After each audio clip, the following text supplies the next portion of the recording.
একদম নমস্কাৰে অহা নাই, কাৰো নমস্কাৰ অহা নাই। বেয়া লাগিছে নেকি? জয় আৰ চি এম। জয় আৰ চি এমতো জোচ নাই। কি হ'ল গিৰিন ছাৰ? একদম জোচে নাই। অলপ জোচ দেখাওক আকৌ। আমি ধেমাজিত আহিছো, হয় নে নহয়? ধেমাজিৰ জোচটো দেখাব লাগিব নে নাই? সাপ্লিমেণ্ট নিউট্ৰিচাৰ্জ কোন কোন খাই আছে? নিউট্ৰিচাৰ্জ উমেন খাই আছে? তেতিয়াহ'লে নিউট্ৰিচাৰ্জ যদি খাই আছে, তেতিয়াহ'লে এনেকা হ'লে কেনেকা হ'ব আপুনি কওকচোন? মাতে নাই জোৰকে আৰু এবাৰ জয় আৰ চি এম। বঢ়িয়া। মোক মোক কোন কোন চিনি পায় এবাৰ হাত দাঙকচোন। আগত দেখি পাইছিলে মোক? দেখি পোৱা নাই ন? বহুতখিনি দেখি পোৱা নাই। চিনাকি হ'ব লাগে, বহুতখিনি চিনি পায়, হয় নে নহয়? এতিয়া সৰু চিনাকি গিৰিন ছাৰে দি দিলে, তেতিয়াহ'লে মই নিজেই চিনাকি দিব বিচাৰোঁ। মোৰ নাম হৈ গ'ল নয়ন প্ৰধান। মোৰ ঘৰ হ'ল আপোনাৰ অৰুণাচল, মিয়াও। মিয়াও বুলি শুনি পাইছে? বহুত ধুনীয়া নাম ন? মিয়াও, হয় নে নহয়? মেকুৰীৰ যোনটো মাত দিয়ে, মিয়াও। মিয়াওৰ পৰা বিলং কৰোঁ, হয় নে নহয়? এতিয়া আৰ চি এমত আপুনি চাওক, আৰ চি এমত মই মানে একদম আপোনাৰ এক্সপিৰিয়েঞ্চ বুলি নকওঁ নিজৰক। মই আৰ চি এমৰ এতিয়া মোৰ 3 বছৰ হৈ আছে। এতিয়া মই কি হয়, এটা ষ্টুডেণ্ট হয় আৰ চি এমৰ। এতিয়া আপুনি গিৰিন ছাৰক সোধক, আমাৰ মুকুল ছাৰক সোধক, যিকোনো সোধক, চবে কি ক'ব, মই এতিয়ালৈকে ষ্টুডেণ্টেই হৈ আছোঁ আৰ চি এমৰ। কেলৈ মানে ডে টু ডে লাইফত আৰ চি এম চেঞ্জ হৈ গৈ আছে, হয় নে নহয়? ডে টু ডে লাইফত চেঞ্জ হৈ গৈ আছে। এতিয়া 3 বছৰৰ পৰা ময়ো আৰ চি এম শিকি আছোঁ আৰু মানুহবোৰক শিকাব চেষ্টা কৰি আছোঁ। আৰ চি এমটো কি হয়? আৰ চি এমক লৈ বহুত মিছকনচেপশ্যন আছে মাৰ্কেটত, হয় নে নহয়? এইটো ক্লিয়াৰ কৰিবৰ কাৰণে মই আপোনাৰ ওচৰত আজি আহিছোঁ। মোক 1 ঘণ্টা দিব পাৰিব চবে? 1 ঘণ্টা? 1 ঘণ্টা দিয়ক জাষ্ট, মই গোটেইটো ক্লিয়াৰ কৰি যাম আপোনাক। আৰ চি এমটো কি হয়, আৰ চি এমত আহিলে আপোনাৰ বেনিফিটটো কি হয়। আৰু তাৰ আগত আৰু এটা ৱাৰ্ণিং দিব বিচাৰোঁ। মোৰ আছামিজ ইমান ভাল নহয় বাৰু, এতিয়া শিকি আছোঁ, ঠিক আছে? কিবা ভুল হ'লে মানে ক্ষমা কৰি দিব, আৰু লাগিলে মানে শিকাই দিব, এনেকা কয় এইটো ৱৰ্ডছটো বোলে, ঠিক আছে? এতিয়া ষ্টাৰ্ট কৰিম। এতিয়া চাওক, যেতিয়া মই আৰ চি এম জইন কৰিছিলোঁ, আৰ চি এমে কিছুমান দায়িত্ব দিছিলে মোক। কিন্তু দায়িত্ব হ'ল গোটেই নৰ্থ ইষ্টৰ 3টা ষ্টেট হেণ্ডেল কৰিব দিছে মোক, আৰু ইয়াৰ গ্ৰ'থৰ দায়িত্ব। আৰ চি এমক কেনেকৈ বঢ়াই লৈ যাম, ঘৰে ঘৰে কেনেকৈ পঞ্চাম মই আৰ চি এম, এইটো দায়িত্ব মোক আৰ চি এমে মোক দিলে 3 বছৰ আগত। আৰু নৰ্থ ইষ্টত মই 3টা ষ্টেট হেণ্ডেল কৰি আছোঁ, আপোনাৰ অৰুণাচল প্ৰদেশ, আপাৰ আছাম, একদম তিনিচুকীয়া ডিষ্ট্ৰিক্টৰ পৰা লৈ ধেমাজি, লখিমপুৰ, একদম গোলাঘাটলৈকে মই এতিয়া আপাৰ আছাম চাই আছোঁ। তাৰপিছত আপোনাৰ হ'ল মণিপুৰ। এইটো 3টা ষ্টেটৰ দায়িত্বটো আৰ চি এমে মোক দিলে, ঠিক আছে? এইটো মোৰ সৰু এটা চিনাকি। আৰু আজি মই আপোনাৰ ওচৰত যেনেকৈ মই ক্লিয়াৰলি ক'লোঁ, আজি আৰ চি এমটো কি বুজাব আহিছোঁ। তাৰ আগত মোৰ এটা প্ৰশ্ন আছে চবৰ কাৰণে। আৰ চি এমটো আগৰ পৰা শুনি পাইছে চাগে? এতিয়াৰ পৰা নহয় ন? আগৰ পৰা যেতিয়া মই সৰু আছিলোঁ, তেতিয়াও আৰ চি এমৰ মই বহি কলম মই ইউজ কৰিছিলোঁ বাৰু, ঠিক আছে? একদম সৰুৰ পৰা মই শুনি আহিছোঁ। এতিয়া আপুনিও শুনি আহিছে চাগে। মোক এটা কথা জনাওকচোন, আপুনি আৰ চি এম কোৱাৰ লগে লগে আজিৰ ডেটত আপুনি কি ভাবে? আৰ চি এমটো কি হয়? মনত কি আহি যায় কওকচোন? বিজনেছ? আৰু কোনোবাই? পাৰ্টিচিপেট কৰক। কথা পাতিলেই বুজি পাম ন আমি, যদি কথা নাপাতো কেনেকৈ বুজি পাম কওকচোন? ঠিক আছে, পাৰ্টিচিপেট কৰক। কিবা সুধিলে আপুনি উত্তৰ দিব চেষ্টা কৰক। আপুনি কিবা সোধক মোক, ময়ো উত্তৰ দিব চেষ্টা কৰিম, ঠিক আছে? এতিয়া মোক জনাওকচোন কোনোবাই, যেনেকৈ ছাৰে ক'লে বিজনেছ বুলি ভাবে মানুহবোৰ। বেছিভাগ মানুহ কি ভাবে? আৰ চি এম এটা কি হয়? বিজনেছ হয়, ব্যাপাৰ হয়, হয় নহয়? তাৰপিছত আৰ চি এম এটা অভিযান হয়। আৰু কোনোবা কওকচোন কি হয়? বজাৰ কৰা এটা ভাল পদ্ধতি বুলি ভাবে বহুতখিনি মানুহ। ভাল ভাল বস্তু পোৱা হয়, হয় নে নহয়? চাওক, মানুহবোৰ কি কৰি দিলে ন, আৰ চি এমক বহুত সৰু বনাই দিলে একচুৱেলি, হয় নে নহয় কওকচোন? এতিয়া এইটো অকল এটা ব্যাপাৰ হয় নেকি? আপুনি নিজে ভাবি চাওকচোন।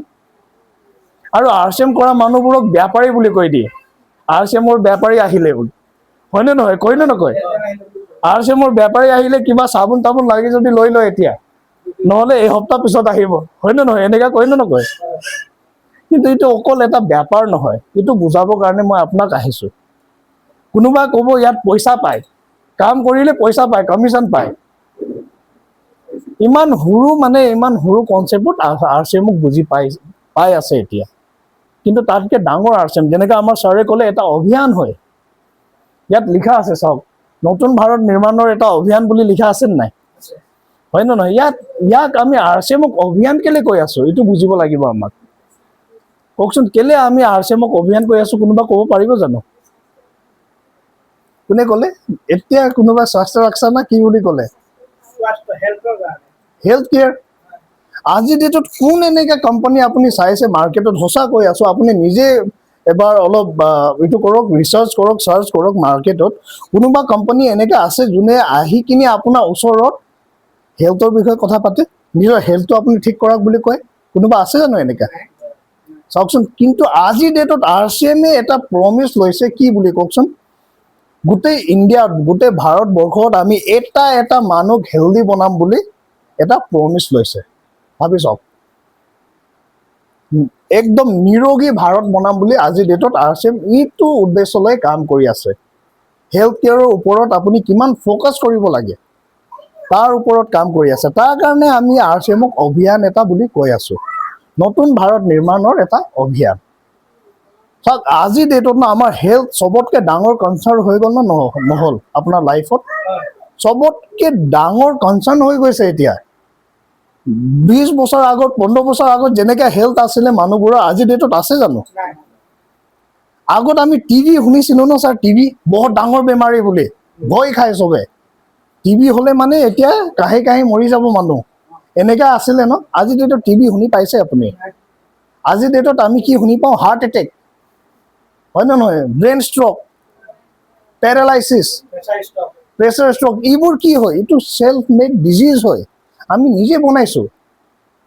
কেলে? আমি লেজি হৈ গৈছোঁ, হয় নে নহয়? আজিকালি ফেচিলিটি ইমানে বাঢ়িলে ন আমাৰ লাইফত, হয় নে নহয়? খোজ কঢ়া আমাৰ বন্ধ হৈ গ'ল।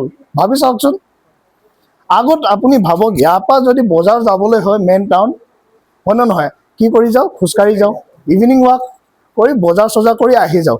আজি ডেটত 10 টকাৰ টমটম আহি গ'ল, 10 টকাৰ টমটমত উঠি গুচি যাওঁ আমি। এক্সাৰচাইজ নাই মানুহ বডিত, কেনেকৈ হেল্ডি থাকিব?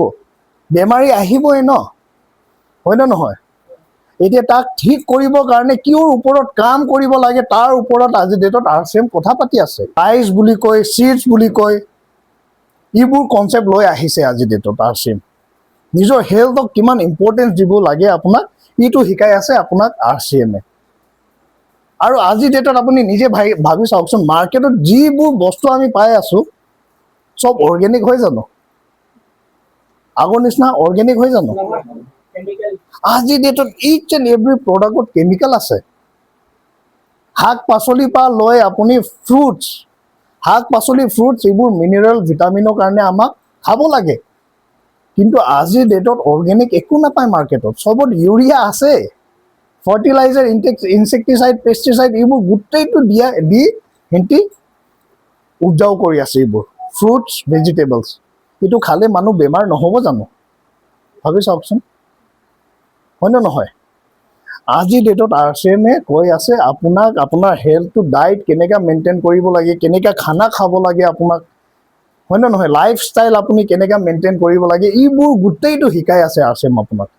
তাৰ কাৰণে RCM অকল এটা বিজনেছ নহয়, RCM এটা অভিযান হয় নতুন ভাৰত নিৰ্মাণৰ। বুজি পালে? এইটো আমাৰ ফাৰ্ষ্ট প্ৰব্লেম হেল্থ কেয়াৰ, হয় নে নহয়? আৰু RCMৰ প্ৰথম উদ্দেশ্য কি হয়? Health care. প্ৰব্লেমো হয় আৰু আমাৰ উদ্দেশ্যও হয় হেল্থ কেয়াৰ কেনেকৈ ঠিক কৰাম ইয়াক। বুজি পালে? আৰু 2 নম্বৰ উদ্দেশ্য কি আছিলে RCMৰ, কওকচোন কোনোবাই ক'ব পাৰিব? 3টা উদ্দেশ্য আছে RCMৰ। প্ৰথম স্বাস্থ্য ৰক্ষা, হেল্থ কেয়াৰ। ছেকেণ্ড স্বাৱলম্বন বা মহিলা সবলীকৰণ, দুটাৰ পৰা এটা লওক। এতিয়া মই লৈছোঁ মহিলা সবলীকৰণ, ঠিক আছে? আজি ডেটত আপোনাৰ এৰিয়াত নিজে আপুনি চাওকচোন কিমান মহিলা আগবাঢ়ি গৈছে, কিমান নিজৰ ভৰিত থিয় হ'ব পাৰিছে। এবাৰ এনেই ভাবি চাওকচোন, আজিলৈকে বহুত আমাৰ ইণ্ডিয়াত এনেকুৱা কনচেপ্ট আছে, যদি এটা ছোৱালী মানুহ যদি জন্ম লয় ঘৰত, পিছত গৈ বিয়া পাতিব লাগিব, তাৰ ঘৰ সংসাৰ মানে বেলেগ জেগাত পাতিব লাগিব, হয় নে নহয়? বেছি পঢ়িব নালাগে তাৰ কাৰণে তাক, হয় নে নহয়? আছে নাই? আপুনি নিজে ভাবি চাওকচোন। এজ হৈ যোৱাৰ পিছত বিয়া পতাই দিব লাগিব, বেছি এইবোৰত ফ'কাছ হৈ থাকে। আৰু আজিৰ ডেটত লেডিজ কিমান আগবাঢ়িব পাৰিছে, নিজৰ ভৰিত থিয় হ'ব পাৰিছে জানো, নিজৰ নাম বনাব পাৰিছে জানো? কওকচোন। লেডিজবোৰৰ নাম ন, মই আপোনাক কৈ আছো, একদম লেডিজবোৰ সৰুৰ পৰা ডাঙৰ হৈ যায়, কিন্তু নিজৰ নামটো কেতিয়া নহয় এৰিয়াত, নিজৰ এৰিয়াত, নিজৰ ছ'চাইটিত নিজৰ নাম বনাব নোৱাৰিছে, পাৰিছে জানো? যেতিয়া সৰু আছিলে, এটা জাষ্ট এক্সাম্পল লৈ আছো, যেতিয়া আপুনি সৰু আছিলে তেতিয়া আপোনাৰ নাম কি আছিলে কওকচোন মোক? কাৰোবাৰ জীয়েক, হয় নে নহয়? অলপ ডাঙৰ হৈ গ'ল, বিয়া পাতিলে, বিয়া পাতি লোৱাৰ পিছত কি হৈ যায় নামটো? আমুকৰ মিছেছ, হয় নে নহয়? হাজবেণ্ডৰ নাম দি চিনাকি হয়। তাৰপিছত ল'ৰা ছোৱালী হৈ যোৱাৰ পিছত আমুকৰ মা। ইটো গোটেইটো চাৰ্কলত ঘূৰি ফুৰি আছে, নিজৰ নামটো নাইকিয়া হৈ গ'ল লেডিজৰ, হয় নে নহয়? ইটো নাম বনাবৰ কাৰণে এটা প্লেটফৰ্ম দিছে RCM-এ। আগবাঢ়ি আহক, নিজৰ এটা ইনকাম লওক, নিজৰ নাম বনাওক গোটেই ইণ্ডিয়াত। এনেকুৱা বহুতখিনি এক্সাম্পলছ আছে। এতিয়া কিশোল যোনটো আমাৰ যোনটো ব্ৰেণ্ড পাৰ্টনাৰ হয়, কিশোল যোনটো আমাৰ ব্ৰেণ্ড হয় RCM-ৰ, এতিয়া চাওক কিশোলক লৈ কিমান লেডিজ আগবাঢ়িব পাৰিছে। আপোনাৰ টিমতে এক্সাম্পল আছে, যেনেকৈ আমাৰ মেডাম এতিয়া নিৰ্জাৰা কৰি আছে ন, মেডাম নিৰ্জাৰা হয় আপুনি। এতিয়া মেডামৰ নাম দি গোটেইটো ইণ্ডিয়া মেডামক চিনি পায়, নিৰ্জাৰা বুলি। সঁচা কৈছো। এনেকে বহুতখিনি লেডিজ আছে যোনে এইবছৰ দুবছৰ ভিতৰত টেকনিকেল লেভেল এচিভ কৰিলে, লাখ টকা ইনকাম কৰি আছে। আপোনাৰ ধেমাজিত আছে যেনেকা জেৰিনা বৰগোহাঁই, টেকনিকেল ষ্টাৰ পাল এচিভাৰ, ঘৰত 80,000 পৰা লৈ লাখ টকা ইনকাম হয় এভৰি মান্থ। আৰু এনেকা চাওক, যেনেকা মই ক'লে অলপ বেয়া হ'ব, কিন্তু মই কৈ আছো, আপোনাৰ যেনেকা আঙুঠা ছাপ বুলি কওঁ না আমি, যাক নিজৰ চিগনেচাৰ মাৰিব নাহে। এতিয়া বেংক চেংক গ'লে মানে নিজৰ থাম্ব ইম্প্ৰেশ্যন দিব লাগে। এনেকা লেডিজ আজিৰ ডেটত আগবাঢ়িব পাৰিছে RCM-ত, সঁচা কৈ আছো। এতিয়া ইলা শইকীয়া বুলি শুনিছে চাগে, বহুত ফেমাছ এতিয়া। ইলা শইকীয়া গোটেই নৰ্থ ইষ্টত ফেমাছ। 2 বছৰৰ ভিতৰত আপুনি ভাবি চাওক, 2 বছৰো নহয়, 13 মান্থছত আপোনাৰ টেকনিকেল এচিভাৰ, 13 মান্থছত ভাবি চাওক, লাখ টকা ওপৰত ইনকাম কৰি আছে এনেকা লেডিজ। যদি এনেকা লেডিজ পাৰিছে, আপুনি নোৱাৰিব? নিজক সোধকচোন। আৰু এতিয়া RCM ইমানেই ফেচিলিটিজ দি আছে ন, এতিয়া কিশোল যোনটো মই ক'লো, কিশোল মৰিংগা, অকল লেডিজৰ তাত প্ৰডাক্ট বেছি আছে এভেইলেবল। আৰু তাত কি হয় ন, আপোনাৰ এক্সপিৰিয়েঞ্চ অলৰেডি আছে লেডিজবোৰৰ, আছে নাই বাৰু? মেকআপ চেকআপ বিউটি প্ৰডাক্টছত আপোনাৰ এক্সপিৰিয়েঞ্চ আছে নাই? সেন্দুৰটো চবে লগায়, আমাৰ কিশোলত সেন্দুৰ আছে নাই বাৰু? ক্ৰীমটো চবে সানে, ক্ৰীম আছে নাই RCM-ত? তেলটো চবে লগায়, শ্বেম্পু চবে কৰে। এইবোৰ প্ৰডাক্টত কি নলেজ লাগে আপোনাক কওকচোন? এতিয়া আমাৰ ইয়াত আমি কোৰ্চ এটা প্ৰভাইড কৰিছোঁ, যেনেকৈ মেডামে গম পায়, মেডামে গাইড কৰিব পাৰে, উড়ান বুলি 12 দিনীয়া কোৰ্চ, 12 ডেজৰ কোৰ্চ। এই ঘণ্টাৰ কোৰ্চ হয়, দিনত এঘণ্টা যাব আপোনাৰ। যদি ইটো 12 ঘণ্টাৰ কোৰ্চ আপুনি যদি কৰি লয় ন, তেতিয়াহ'লে কি হ'ব? প্ৰডাক্টৰ বেনিফিটটো কি, প্ৰডাক্ট কেনেকা লগাব লাগে, কেনেকা ইউজ কৰিব লাগে এটা এটা প্ৰডাক্টৰ ভিতৰত কি কি আছে, এইটো গোটেইটো আপোনাক শিকোৱা হ'ব তাত। এইটো অকল নহয়, কেনেকা গৈ মানুহৰ লগত আপুনি এপ্ৰ'চ কৰিব পাৰিব এইটো প্ৰডাক্ট লৈ, কেনেকা মাৰ্কেটত চেল কৰিব পাৰিব এইটো প্ৰডাক্ট, গোটেই নলেজটো তাত দিয়া হয়। ভাবি চাওকচোন। এইবোৰ গোটেইটো নলেজ আহিলে মাৰ্কেটত যদি আপুনি যায়, তেতিয়াহ'লে নিজেই আপোনাৰ টিম বনিব ষ্টাৰ্ট হৈ যাব। টিম বনিব ষ্টাৰ্ট হ'ব, এটা ইনকাম আহিব। ইনকাম আহিলে আজিৰ ডেটত চাওকচোন, মই সঁচা কৈ আছোঁ, বস্তুৰ দাম কিমান বাঢ়ি গৈ আছে, হয় নে নহয়? এইটো সময়ত ন, এতিয়া যদি লেডিজ ওলাই নাহে ন ঘৰৰ পৰা, তেতিয়াহ'লে টিকিবৰ কাৰণে অলপ কষ্ট হৈ যায়, ফেমিলি বান্ধিবৰ কাৰণে অলপ কষ্ট হৈ যায়, হয় নে নহয়? হাজবেণ্ডৰ ওপৰত কিমান ডিপেণ্ডেণ্ট থাকিব আপুনি মোক কওকচোন? কিমান কৰিব হাজবেণ্ডে, হয় নে নহয়? চবৰ সপোন আছে নাই? চবৰ সপোন থাকে ন, এটা ভাল ঘৰ বনাম, ল'ৰা ছোৱালীক ভাল স্কুল কলেজত পঢ়াম, হয় নে নহয়? গাড়ী ঘোঁৰা ল'ম। যদি এইবোৰ সপোন পূৰা কৰিব আছে, অকল হাজবেণ্ডৰ ইনকামত ডিপেণ্ডেণ্ট হৈ থাকিলে হ'ব জানো আজিৰ ডেটত? ভাবি চাওকচোন। এতিয়া ক'ব নোৱাৰিছো কি বস্তুৰ দাম কিমান বাঢ়ি যাব আমি ইটো সিচুৱেশ্যনত অকল হাজবেণ্ডৰ ওপৰত ডিপেণ্ডেণ্ট হৈ থাকিলে নহ'ব এতিয়া এটা লেডিজক কৈ আছো আগবাঢ়ি আহক আগবাঢ়ি আহিব লাগিব আপোনাক নিজৰ হাজবেণ্ড নিজৰ ফেমিলিৰ হেল্পিং হেণ্ড বনিব লাগিব এতিয়া আপোনাক আৰু ইটো কৰিবৰ কাৰণে আমি প্ৰিপেয়াৰ কৰি আছো এটা লেডিজক প্লেটফৰ্ম দি আছো আমি বুজি পালে তাৰ কাৰণে আৰচিএমক আমি কি বুলি কওঁ অভিযান বুলি কওঁ আগবাঢ়িবৰ কাৰণে এটা লেডিজক প্লেটফৰ্ম দি আছে আৰচিএমে আৰু 3 নম্বৰ প্ৰব্লেম